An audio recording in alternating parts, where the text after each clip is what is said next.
Bonjour, je suis Stéphanie Guillaume, mère de 7 enfants et chef d'entreprise. Alors je suis ici pour vous parler de mon livre Le cri d'une mère contre la justice française.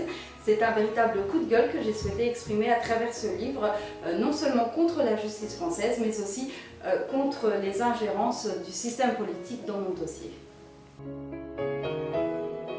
J'ai choisi ce titre, Le cri d'une mère, pour deux raisons. Déjà d'une parce que c'était un cri muet. Pendant plusieurs années, je me suis tue pour protéger mes enfants.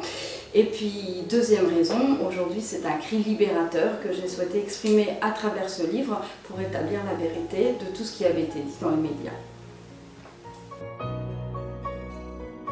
Alors mon livre traite donc d'un épisode de ma vie, un épisode que j'ai vécu comme une grave injustice qui m'a conduite à faire de la prison pour non-présentation d'enfants. J'ai quand même fait 1 mois de prison, dont je raconte le quotidien dans ce livre. Alors pour comprendre les faits, il faut remonter à l'actualité de 2013. C'était à l'époque où l'association des pères en colère revendiquait que les pères puissent voir leurs enfants, puissent en avoir la garde. Simplement, malgré que ce soit une cause tout à fait légitime, ils ont soutenu des pères qui étaient complètement délinquants. C'était le cas de mon ex-compagnon qui lui était alcoolique, reconnu hyper violent puisqu'il me tapait dessus régulièrement durant notre vie commune. Les médias ont repris mot pour mot tout ce que mon ex-compagnon disait comme une vérité en soi, au mépris de toute déontologie.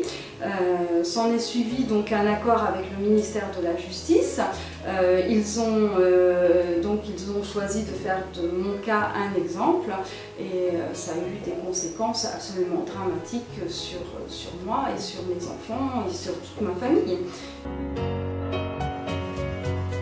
Dans ce livre, en fait, je vais montrer à quel point le système judiciaire français est totalement ignare des lois européennes, ou bien, je ne sais pas, il fait exprès de les maîtriser, je me suis posé la question. Je montre comment la justice a ignoré tout à fait volontairement un jugement luxembourgeois qui aurait dû faire autorité sur le territoire français. Pour protéger donc mes enfants. J'y dénonce cette justice qui agit comme un rouleau compresseur et qui, sous la pression médiatique, n'hésite pas à renier ses propres lois.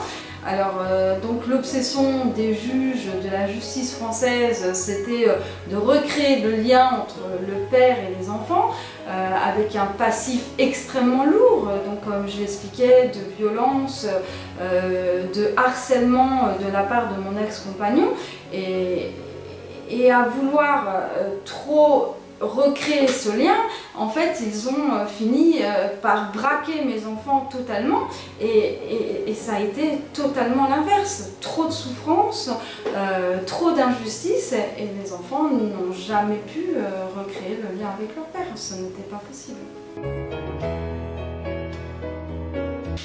Alors mon livre s'adresse à tous les parents qui ont à affronter une justice familiale avec des décisions parfois incompréhensibles et qui ont besoin d'en comprendre les rouages et les pièges.